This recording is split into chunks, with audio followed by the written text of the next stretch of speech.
Election commission आपने खरीद लिया, इसीलिए आपने सारे सरकारी संस्थान बेच दिए अपने अंबानी अदानी को। हमारी चाय को खतरा है विदेशी ताकतों से, ये बाहर की कंट्रीज में, तो आप बोलते हैं मोदी जी का डंका, मोदी जी का डंका। कौन है कंगना? वो अभिनेत्री है? मैं कहती हूँ वो औरत के नाम पर धब्बा है।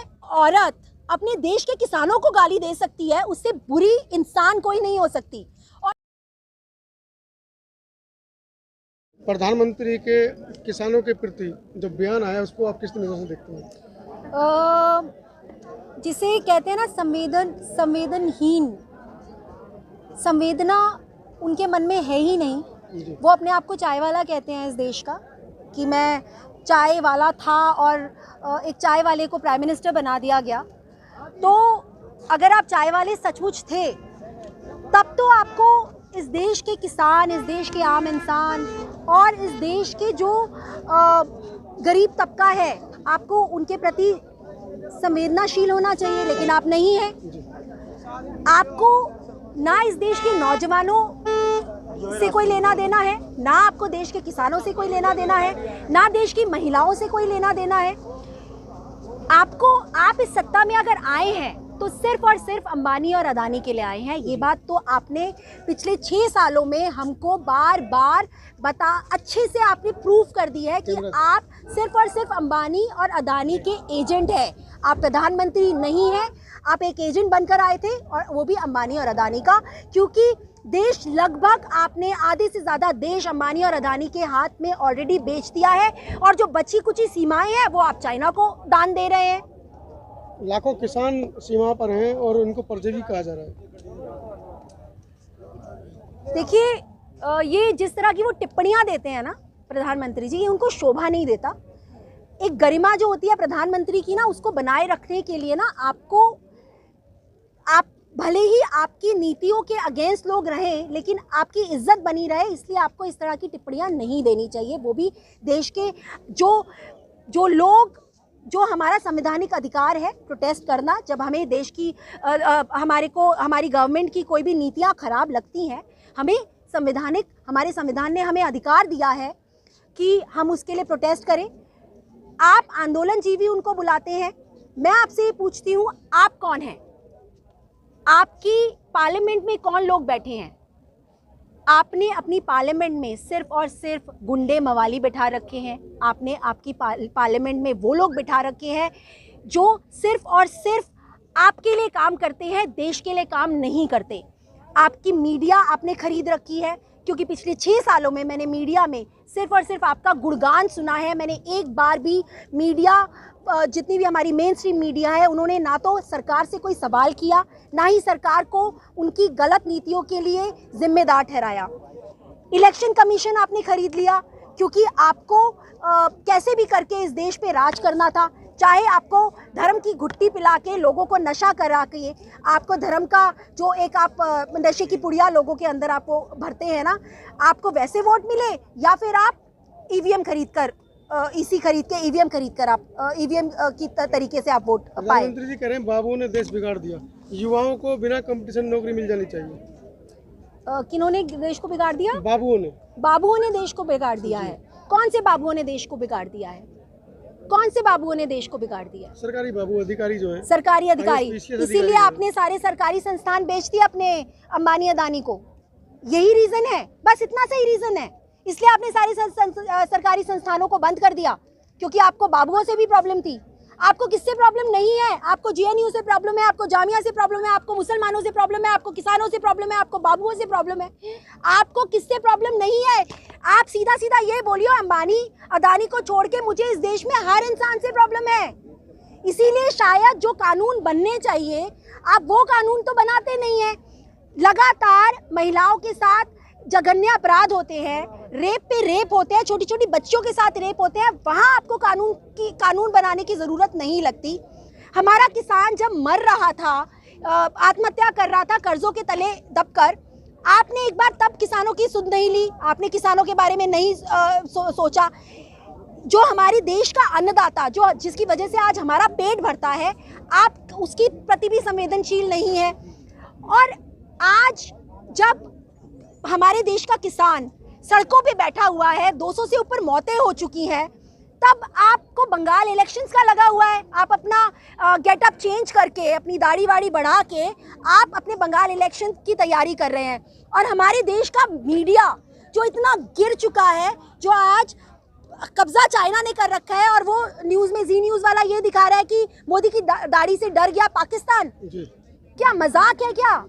शर्म आनी चाहिए इस तरह की स्टेटमेंट्स और इस तरह के आप लोग जो ये लगाते हैं कि जब देश को आपको बरगलाना होता है, जब आपको देश को डिस्ट्रैक्ट करना होता है, तब हर बात में पाकिस्तान आ जाता है। मीडिया तो पिछले 2 दिन से दिल्ली के अंदर एक हत्या को मुस्लिम और हिंदू रूप देने में लगा है। आपसे मैं एक चीज़ पूछना चाहती हूँ सर, ये जो हत्या हुई है बहुत बहुत गलत हुआ है, क्योंकि मेरे लिए एक इंसान की हत्या हुई है। मेरे लिए किसी धर्म की शख्स, ऐसा नहीं है कि वो हिंदू है या वो मुसलमान है या वो दलित है या वो क्या है। मेरे लिए वो एक इंसान की हत्या हुई है। और हमारी देश की मीडिया को, हमारी देश की गवर्नमेंट को, हमारी देश की कानून व्यवस्था को बिल्कुल, जब कोई एक भी डेथ होती है तो उसके लिए संवेदनशील होना चाहिए, उसके लिए काम करना चाहिए, क्योंकि ह्यूमन लाइफ की वैल्यू हमारे देश में नहीं है, वो होनी चाहिए।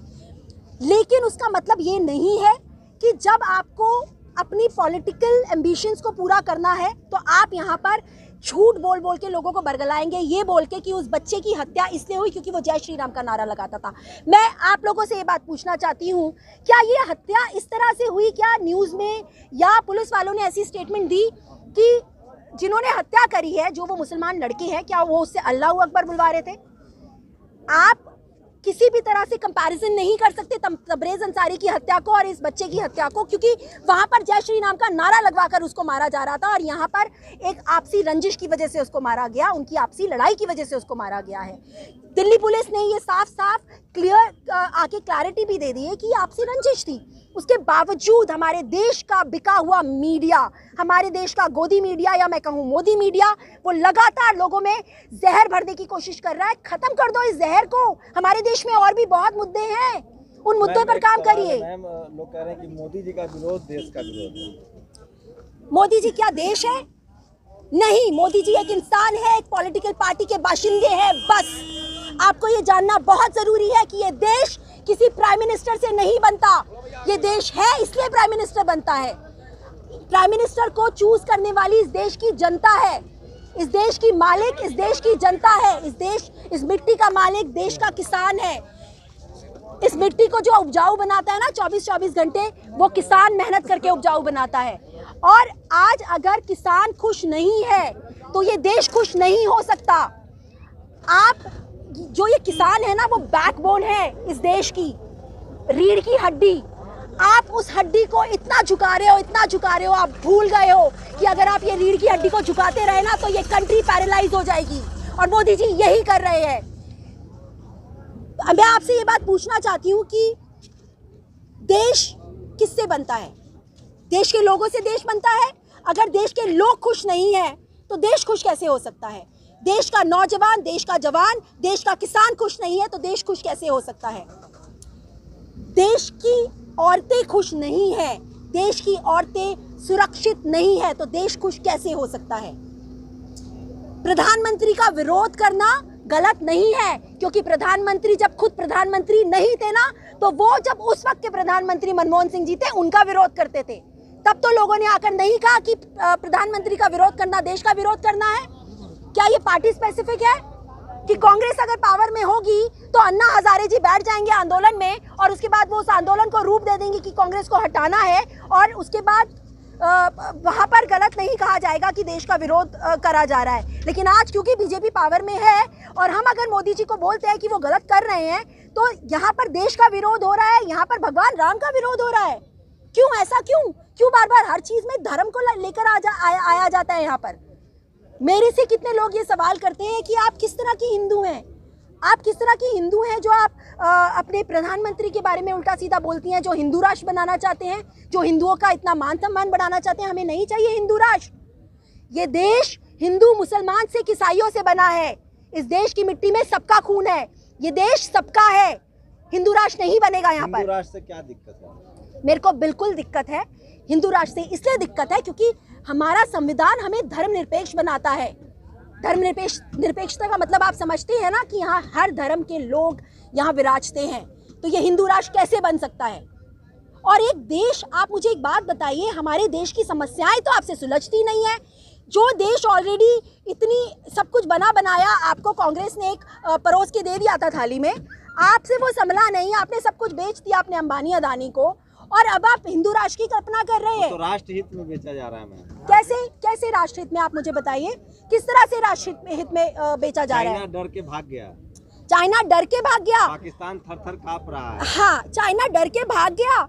पहले आप मुझे ये बताइए, प्रधानमंत्री जी इतने महीनों से एक ही बात बोल रहे हैं कि चाइना तो घुसा ही नहीं, चाइना तो घुसा ही नहीं। अभी हमारे रक्षा मंत्री कहते हैं जी चाइना को हमने भगा दिया, तो हम रक्षा मंत्री की बात माने, हम प्रधानमंत्री जी की बात? आपस में तो उनके कोई कोऑर्डिनेशन नहीं है, उनको खुद नहीं पता। प्रधानमंत्री जी को मोर और अपनी फोटोशूट कराने से मोर के साथ फुर्सत नहीं मिलती है। उनको क्या पता कि चाइना घुसा या नहीं घुसा? एक बार भी आज तक पाकिस्तान का नाम तो वो इतना लेते हैं अपने हर भाषण में, आज तक उनके मुंह से कभी चाइना का नाम सुना है? क्यों डरते हैं वो चाइना से?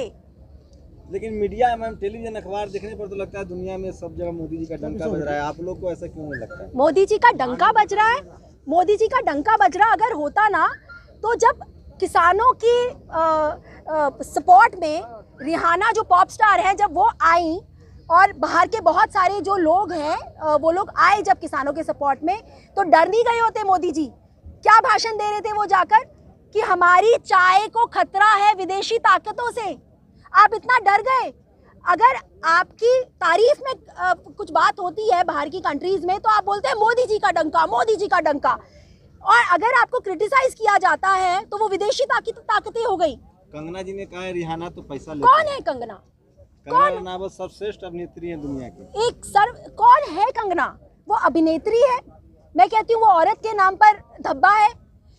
जो औरत अपने देश के किसानों को गाली दे सकती है, उससे बुरी इंसान कोई नहीं हो सकती।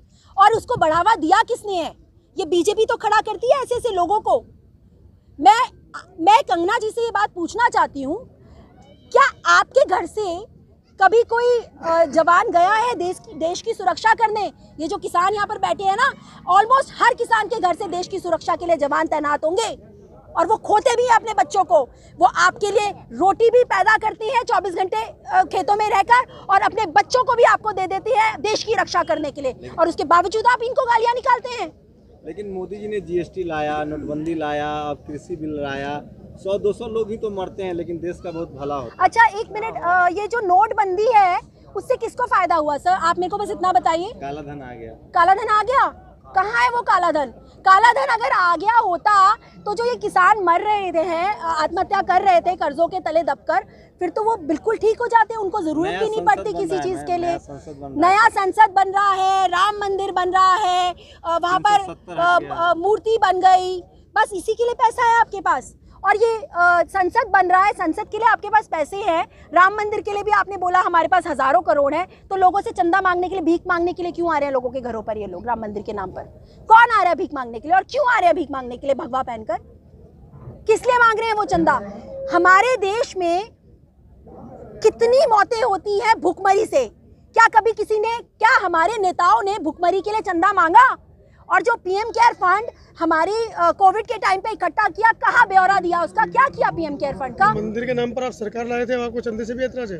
मैं सरकार जी मंदिर के नाम से नहीं लेकर आई। आपके साथ खड़े सब लाए थे। देखिए एक बात मैं आपको बताऊं, ये जो प्लॉट चाहिए इनको, लीजिए मैम, सब इनको प्लॉट चाहिए कश्मीर में, और मुसलमानों को टाइट करने के लिए सरकार आई थी, सरकार कर रही है। सेब जैसे गाल वाली लड़कियां चाहिए देखिए इनको। अगर ऐसा है तो मैं आप सबसे एक चीज की गुजारिश करती हूँ कि अगर इस देश को बचाना है ना, तो हम सबको साथ मिलके चलना होगा। ये धर्म, जाति, ये सब हम लोगों ने बनाई है, अपनी सहूलियत के लिए बनाई है, अपने लिए बनाई है, और इसका इस्तेमाल करते हैं ये पॉलिटिशियंस। और यही रीज़न है कि आज आप लोगों को यहाँ पर धरने पर बैठना पड़ रहा है, क्योंकि ये सरकारें आपका फ़ायदा उठाती हैं धर्म और जाति के नाम पर।